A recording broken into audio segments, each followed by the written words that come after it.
ঘড়ির কাঁটায় তখন 12টা বেজে গেছে। তারপরও স্কুলের শিক্ষকের দেখা নেই। প্রতিবাদে গেটে তালা লাগিয়ে বিক্ষোভ। কৃষ্ণনগরের দোগাছির স্কুলে বিক্ষোভ অভিভাবকদের।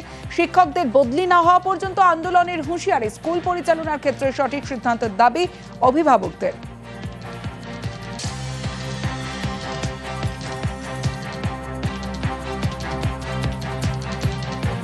আগে আমাদের স্কুলে সংখ্যক তো ছিল প্রায় 200-250-এর উপরে ছাত্র ছিল, এখন সেই সংখ্যক হয়ে গিয়ে 7 জন। এখন সেই পরিপ্রেক্ষিতে স্কুলে ঠিকভাবে পড়ায় না মাস্টারমশাইরা, বাচ্চারা সবাই চলে যাচ্ছে বাইরে অন্য স্কুলে। গ্রামের স্কুলে আমাদের কানা হয়ে পড়ে আছে, মাস্টারমশাইরা টাইম মতন ঢোকে না।